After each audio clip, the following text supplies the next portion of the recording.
హరి ఓం శ్రీ గురుభ్యో నమః. త్రయంబకం యజామహే సుగంధిం పుష్టివర్ధనం ఉర్వారుకమివ బంధనాన్ మృత్యోర్ముక్షేయమామృతాత్. శివాయ గురవే నమః. శివపురాణం 18వ రోజుకు స్వాగతం. సూతుండిట్లు చెప్పసాగిన పరమేశ్వరుడు యక్షరూపమును వహించుట. సూతుండు సౌనకాదులు కాంచి, మునులారా, పరమేశ్వరుని యక్షాకృతి విశేషములు వినుడు అని వారితో ఆ కథను చెప్పెను.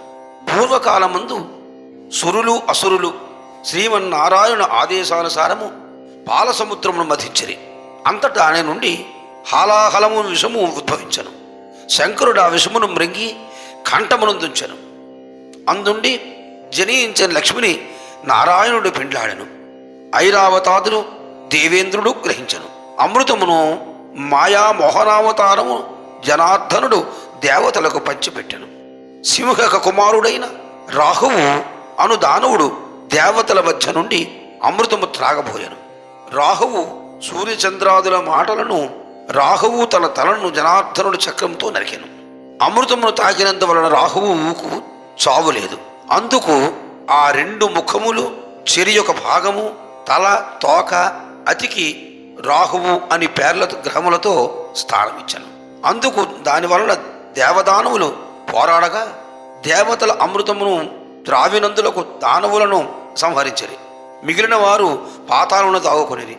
ఒకనాటి సభలో దేవేంద్రునే స్వర్గపురియందు దేవతలు మునులు కూర్చుండి ఈ అమృత సేకరణము దానవులకు నిర్ణయించుటకు మొదలగు విశేషముల గురించి గర్వముతో ప్రసంగించుకొనిచుంటిరి.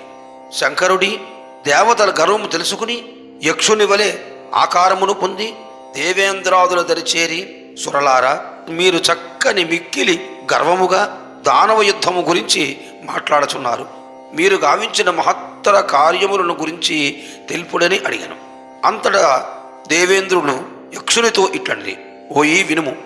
మేము క్షీరసాగర మధించి ఐరావతము, ఉచ్చస్రవము, కామధేనువు, కల్పవృక్షము, లోనగును పొందితిమి.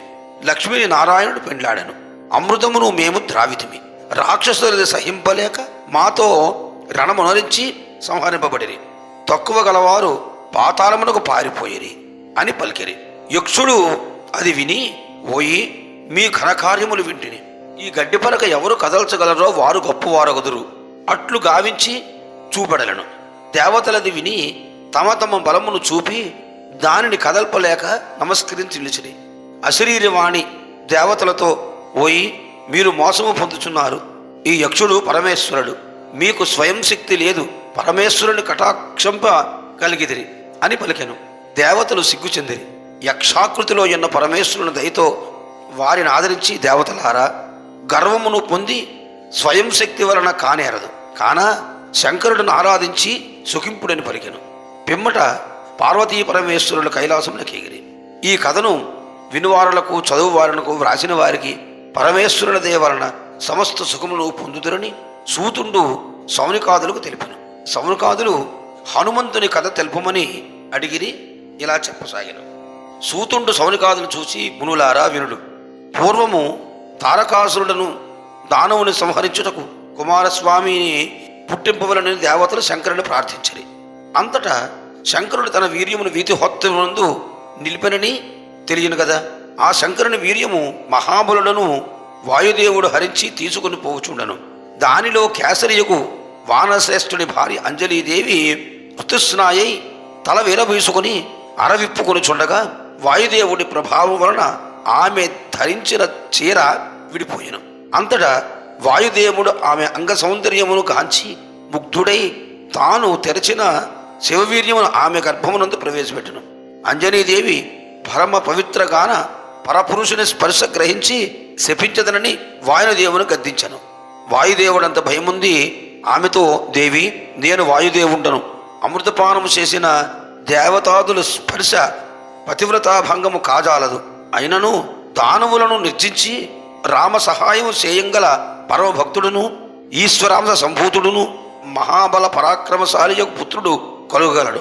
మీరు వారిని పెంచి సుఖింపుడు. నేను అంతటంతట వచ్చి మీ యోగక్షేమములు విచారించదా అని పలికి వెడలిపోయాను. అంజనీకేసరులు పరమానందమొందిరి. పిమ్మట అంజనీదేవి గర్భవతై సుపుత్రుని కనెను. అతడే ఆంజనేయులని, హనుమంతుడని, కేసరి తనయుడని పిలుచుచుండును. అంజనీదేవి ఆదేశానుసారము ఆంజనేయుడు భాస్కరుని వద్ద అఖిల విద్యలను అభ్యసించను.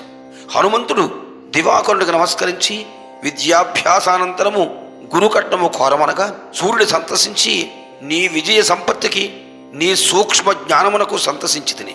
నీవు ఆచంద్రార్కము రామభక్తుడవై చిరంజీవివై ప్రఖ్యాతవంతుండవై సుఖింపగలవు అని దీవించను. హనుమంత, నీవు త్రేతాయుగమందు రావణ కుంభకర్ణాది రాక్షసు సంహరించుటకు శ్రీరామావతారమెత్తినప్పుడు నాకు పుత్రుడవైన సుగ్రీవునకు సహాయుండవై కార్యమును సాధింపము అని చెప్పి సూర్యుడు హనుమంతుని పంపెను. కానా ఓ సౌనికాదమునులారా, హనుమంతుడు ఈశ్వరాంశ సంభూతుడిని ఇరుగువలను. సూతుడు పలికెను. సౌనికాదులంతా పిప్పలాదముని చరిత్రను తెలపమని సూతుని అడగగా అతడు ఇట్లు చెప్పసాగాను. పిప్పలాదుని కథ. తొల్లి దధీచి భార్య సువర్చ సకల సద్గుణవతియు కీర్తి పొందెను. భర్తనొక లిప్తకాలమైనను వేడక సదా పతి సేవాపరాయణై సుఖించుచుండెను. దేవేంద్రుడు వృత్తాసురుడు రాక్షసులతో యుద్ధము కలిగి వారిని జయింపలేక బ్రహ్మమూలకు జని మొరపెట్టుకునేది. బ్రహ్మయు వారిని కాంచి పోయి దధీచి పరమేశ్వరుని వలన తన శరీరమును ఎముకలన్నీ వజ్రతుల్యమగునట్లు వరము పొందియున్నాడు. అందువలన దధీచిని ప్రార్థించి వాని ఎముకలు అడిగి పుచ్చుకొని వజ్రాయుధమును చేయించుకుని దానితో వృత్తాసురుని వధింపుము అని పలికెను. బ్రహ్మ పలుకులకు ఇంద్రాదులు సంతసించి దధీచి ఆశ్రమునకు దేవేంద్రుడు దేవతలతో కూడా వెడలిపోయి అతని పెక్కు రీతుల స్తోత్రమును గావించెను.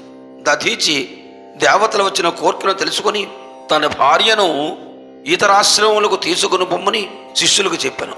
పిమ్మట దధీచి దేవేంద్రుని గని తాను వచ్చిన కారణము తెలుపమని అడిగాను. ఆ మాటలకు దేవేంద్రాదులు విని, దధీచి, నీవు మమ్ము కాపాడము. వృత్తాసురుడు దానవుడు ముల్లోకమును బాధించున్నాడు. వారి బారి నుండి మేము తప్పించుకొనవలయను. వాడు స్వర్గమునకు కూడా ఆక్రమించుకుని మమ్ము పారద్రోలుచున్నాడు. మేము గృహములను వీడి సకల ఇరుములకు పొందుచున్నాము. అతడి ఆయుధము చేతను హతుడు కాజాలడు. నీవు మమ్ములని కాపాడమని ప్రార్థించరి. దధీచి వారి పలుకులు ఆలించి, దేవేంద్ర, ఇది ఆనశ్రయము. నాకున్న అస్త్రశస్త్రాదములివి. ఇది నా దేహము. కావలినని కోరుకునుడు ఇవ్వగలను అని చెప్పాను. దధీచి ధాతృత్వమునకు దేవేంద్రుడు సంతసించరి. దేవేంద్రాదులు దధీచిని, మహాత్మా, నీ సాహస ఔదార్యములకే మేమింత సంతసించితిమి. నీ కీర్తనం సూర్యచంద్రుడు ఉన్నంత వరకు నిలువగలదు. మా రక్షణ నిమిత్తము నీ దేహమందులి ఎముకలు ఇచ్చిన చాలును అనుటను దధీచి వెంటనే తీసుకునుడని తన ఎముకలను నొసంగెను. ఆ వెంటనే దధీచి కపాలమును భేదించి దివ్య తేజమును సూర్యునిలో కలిపెను. దేవతలు ఆశ్చర్యం పొంది దేవతలు కామధేనువు పాలచే దధీచి శరీరమును అభిషేకించి వాని శరీరమందల రక్త మాంసములను హరింపజేసి అస్థిపంజరమును విశ్వకర్మకు చూపించి వాని వెన్నుముకను వజ్రాయుధముగా తయారు చేయించి గ్రహించను. తక్కువ గల ఎముకలను దేవతల వారి ఇష్టానుసారము ఆయుధములుగా చేయించుకొనిది. యముడు ప్రేవులను యమపాశముగా చేయించను. ఇట్లు దేవతలు ఆయుధములు ఏర్పరచుకుని స్వర్గమునకు చేరి వృత్తాసురుని సంహరించి సుఖముగా ఉండిరి. కొంతకాలమునకు సువర్చ అను దధీచి భార్య భర్తను ఆశ్రమముందు కానక శిష్యువలన విషయం ఎరింగి దేవతలను ఉద్దేశించి, నా భర్త పశువధ కావించితిరి కాన మీరు పశువుల కంటిని శపించి భర్తతో కూడా సహగమనకు సిద్ధమయ్యాను.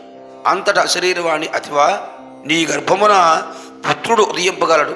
గర్భవతులు సాహసింపరాదు అని పలికాను. సువర్చ ఆ మాటలు విని వెంటనే రాతిని తీసుకొని గర్భమును ఛేదించి పిండమును సమీపమున గల రావి చెట్టు మొదల నుంచి చూచుచుండెను. ఆ పిండము నుండి దివ్య తేజస్సుతో కుమారుడు ఉద్భవించాను. తోడనే సువర్చ కుమారుడిని చూచి, ఓయి, నీవు ఈ రావి చెట్టు వద్దనే ఉండి నిన్ను తలచిన వారిని శుభమును చేకూర్చుము, చిరంజీవియుండుము అని చెప్పి తాను భర్త యొక్క చితి యందు ప్రవేశించి సహగమనించి భర్తను చేరి సుఖించను.